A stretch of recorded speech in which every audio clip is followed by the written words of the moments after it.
We're talking the hottest team in college football recruiting. Yes, your Texas Longhorns here on Locked On Longhorns.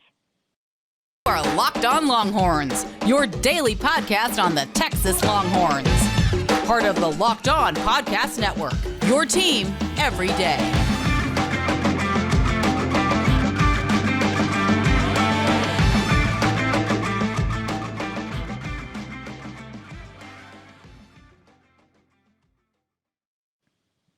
John Garcia Jr., Director of Football Recruiting at Sports Illustrated. If you listen to Locked On Longhorns, if you watch Locked On Longhorns, you know who this is. John, you're out there at the Elite 11 in California. A lot has been made about Arch's decision not to participate in that. As somebody who covers college football, does that mean anything to you?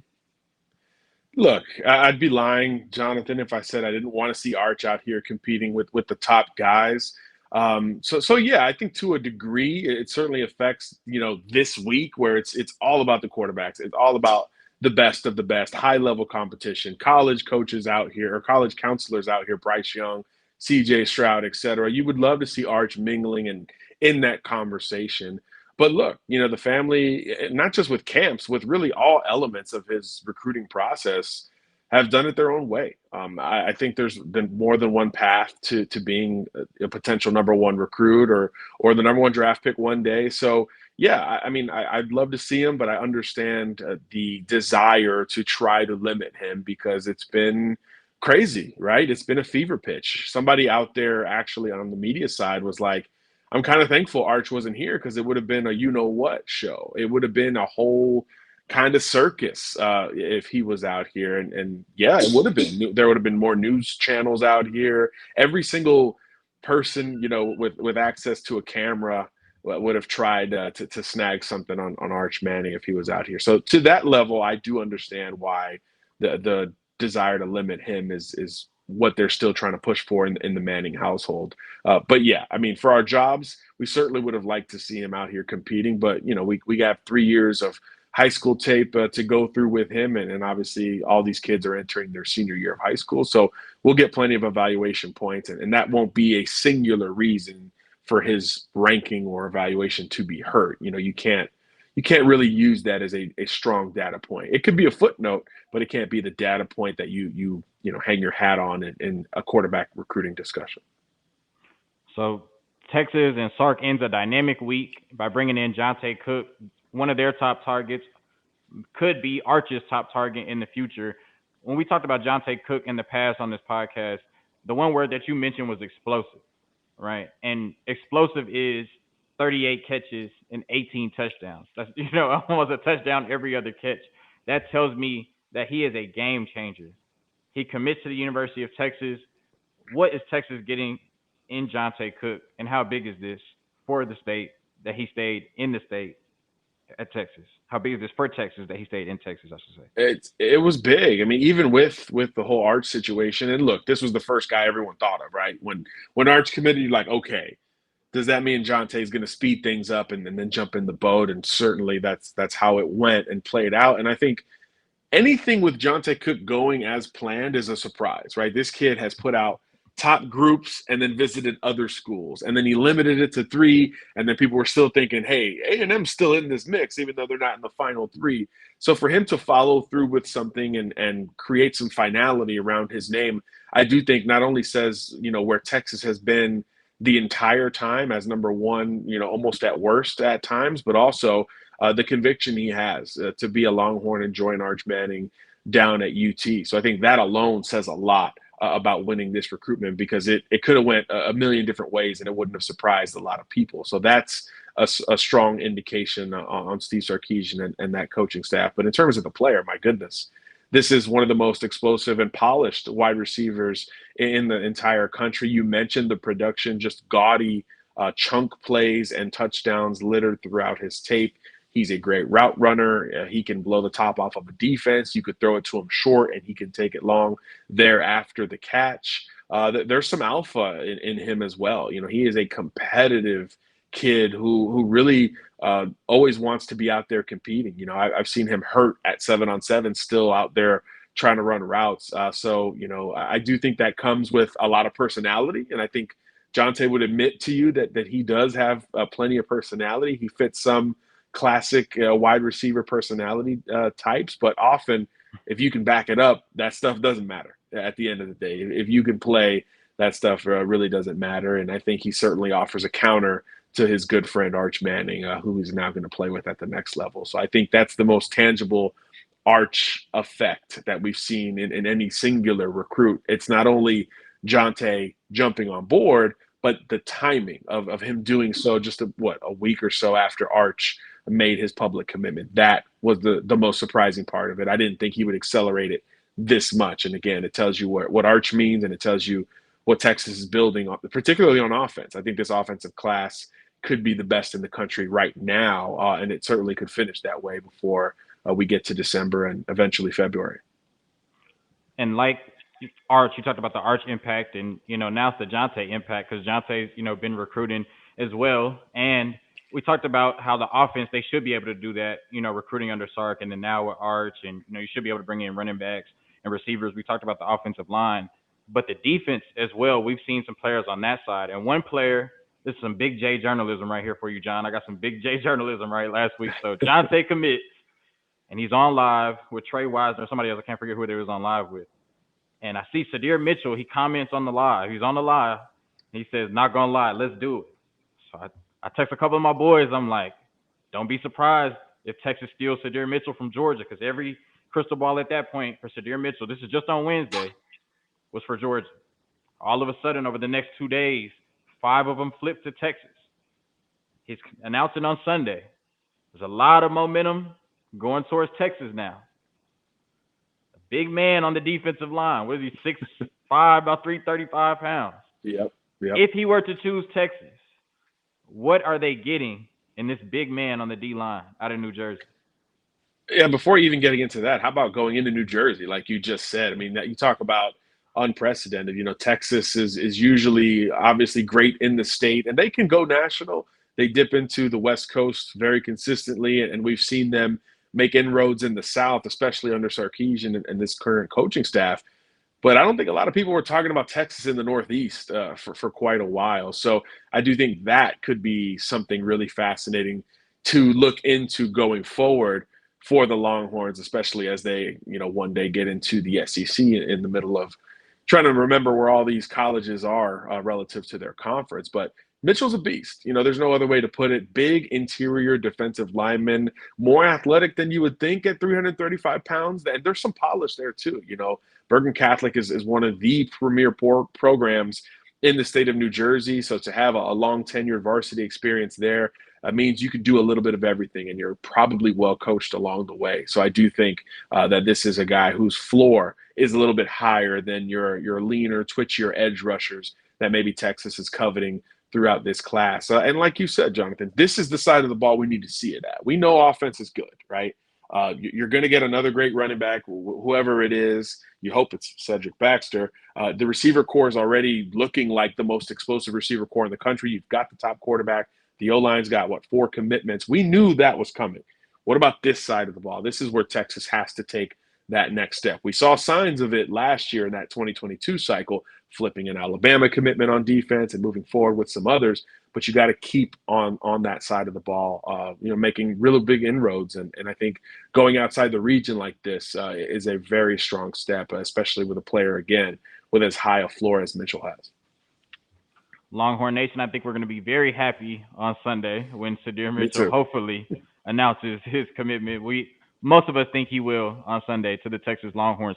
Coming up next, we'll talk about the top linebacker in the country. Anthony Hill is down to Texas, and Texas A&M John Garcia is going to make the case for both schools on why Anthony Hill should go to each one. But first, a word from our sponsors at Bet Online, which is the #1 source for all your betting needs and sports info. Find out all of the latest sports developments, league reviews, and news, including this year's NHL playoffs and Major League Baseball. Bet Online is your continued source for all your sport wagering information, including live betting, esports, and scores. Head to the website today or use your mobile device to learn more about the trends in action. Bet Online, where the game starts. This episode is also brought to you by LinkedIn. John Garcia, Anthony Hill announces his top 2, a dynamic linebacker, top linebacker in the country.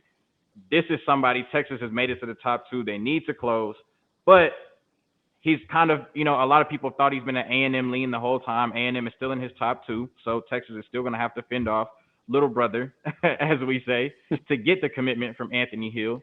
And we're going to be nice to little brother on today's podcast. So I want you to make the case for Texas A&M for Anthony Hill, and I want you to make the case for Texas for Anthony Hill. Longhorn Nation, don't go anywhere. We're going to do Texas A&M first. Don't turn me off. Don't get mad. Don't turn me off. He's going to make the case for Texas A&M first, and then he's going to make the case for the Longhorns. But the top linebacker in the country, Anthony Hill, he's staying home. What's the case for Texas A&M first? Well, I'm very curious about Anthony's timeline, by the way. I think that will be quite revealing. Sooner the better if you want to capitalize on this momentum, quite obviously. But look, this is, like you said, arguably the top linebacker in the country. He's going to stay in the state of Texas, just a matter of which colors he's going to rock in that process. And I think the A&M angle is quite simple. All the things we just said about Texas on offense applies to Texas A&M on defense. We know you've been there, you've done it, you're in the SEC, you upset Alabama last year. Everybody's curious to see how this next wave will pick up some of that momentum in 2022 and beyond. And you sell it if you're Jimbo Fisher and that coaching staff, DJ Durkin, the new defensive coordinator, who's quite aggressive in his play calling. You say, hey, come be the captain of this defense, the most aggressive, badass defense in the SEC, and come command this thing and allow us to continue to do what we've done on this side of the ball and carry this program while the offense makes up their ground and we become one of the premier contenders in the SEC. And you could beat Texas your junior year when they get into the SEC before you head to the NFL because we've turned XYZ into those players already. I think that's kind of the clear and cut, simple pitch in terms of staying home at College Station. And I think if you're Texas, it's the total opposite. Hey, look at what we're doing on offense. Look at the buzz we have. Look at the attention that is on this program, even before you get to the SEC, where your goal beat Texas A&M every year, et cetera. Why not start something at this position? This Mike linebacker spot has had its moments over the last few years, but not the consistency we need at Texas to build this thing into what we want to be, a national title contender. And the need is there. Not only will you develop into the captain of the defense, but you might be able to start that process year one as a true freshman, playing in the biggest games in the country with the most spotlight and anticipation and eyeballs around you during that process. I think you sell Hill on being the trend starter as opposed to the guy who's maintaining something that has already been established. And you talk to recruits, they like both sides of this thing, JD. That they like being the first, and they certainly like continuing on a tradition of success at a certain position. So you could understand the push and pull between these programs. Like you said, A&M's been the long-term favorite, but it's hard to ignore the buzz that Texas has in recruiting, just in general, in the recruiting world. So you wonder how much that carries over into a prospect, even if he was thinking, more about the SEC West and the Big 12 on the front end. Yeah, so we gave Texas A&M a little runtime on the podcast today on Locked On Longhorns. John made a beautiful pitch for Texas A&M, but he forgot to throw in the NIL in there. No, I'm just playing. I wasn't going to say NIL. You can. just playing Aggie Land. There's a video on Twitter saying there's a lot of people in those suites that give you a lot of money if you come to play here. So I don't know. Hopefully he ends up at Texas. Malik Muhammad, another player that Texas A&M and Texas are fighting for, one of the top cornerbacks in the country. Really good friend of Johntay Cook, current Texas commit, cousin of Billy Walton, current Texas commit. A lot of people believe that he's leaning towards Texas as well, but still, Alabama and A&M are in his top three. If Texas were to land Malik Muhammad, what would they be getting in the defensive backfield? Oh, just a well-rounded cornerback type who you might be able to move around down the line. You talk about something that's needed in college football. You need DBs who can do more than one thing. And Muhammad has a lot of that in his bag. I've seen him multiple times in person. You're taken back by his build. He's a bigger defensive back, legitimately 6 foot, 6'1", well filled out. It looks like he's got that college-ready frame. But then you watch him play, and there's just a lot of finesse in his game too. He's got great range and ball skills. He runs incredibly well. There's a confidence and competitiveness about him on the outside that you want in your potential, cornerback one down the line. So there's a lot of alpha to him that I think is easy to see, and that's why he's become so coveted. And I think this is a totally different battle compared to the Anthony Hill one, because I do think Bama's the primary contender. So it's one thing to beat out A&M, which Texas is probably, favored to do in this scenario. But then you got to beat out Alabama on top of it. We've seen them do it. I mentioned last year they flipped a Bama secondary prospect when they brought over the DB's coach to Texas. But, man, this is a totally different battle. It's a little more wide open to me. There's certainly more connections to Texas. But when Alabama prioritizes a cornerback, it's pretty tough to beat. So I do think that there's kind of a classic battle brewing of, do I stay home where I'm more familiar? I got more of my guys on this roster and I can help build towards something as well. Or do I go kind of do what I just said with A&M and Anthony Hill? Do I go jump into that legacy and lineage of bigger, longer defensive backs that have had so much success in college and the NFL? So I do think that's a classic push-pull, your head versus your heart. All of those cliches we talk about in recruiting, I think those exist for Malik Muhammad at this point. I do think A&M is probably third in that race. So I'd be surprised if he ended up there. But again, all these signs are progress for Texas. But like you said earlier, you do have to close because that's what matters most at the end of the day. Yeah, we already beat Alabama once for Arch Manning, so hopefully we can beat him for Malik Muhammad. And then on September 10th, that may be a different story. Caleb Downs, the number one safety in the country, has talked about taking one last official visit. He hasn't announced yet if that'll be to Texas or Texas A&M, but those are the two schools that he mentioned. So what type of player is he, and how would you see him fitting in next to another five-star safety that Texas already has landed in Derek Williams? Oh, he would complement Derek so well. Caleb Downs is one of the more complete secondary prospects we've scouted in this class of 23, really at any position, corner, safety, nickel. And I think he can move into some of those hybrid roles as well. He's got a great feel for the game in coverage where he could be your deep guy with Williams being bigger, more destined for the box comparatively. Or you could line him up in the boundary or over a slot receiver. I think Downs is that dynamic. He is that fluid in his hips. And he's a little bit more smaller and compact. So he's built to redirect a little bit better than most safeties. So he's got a true all-around game that fits the modern play style on top of it. And that's why his recruitment's been so hectic, right? Georgia, Alabama, Notre Dame. His big bro is wide receiver one at North Carolina. They're in the mix as well. So whether it's Texas or A&M getting this final visit, I do think it's an uphill battle. But you got to start somewhere, right? And obviously momentum is one thing. And then you get them on campus and you see, where the chips fall thereafter. So probably an uphill battle either way. Most people peg this as, Nick Saban versus his former assistant, Kirby Smart, especially because he's a Georgia kid.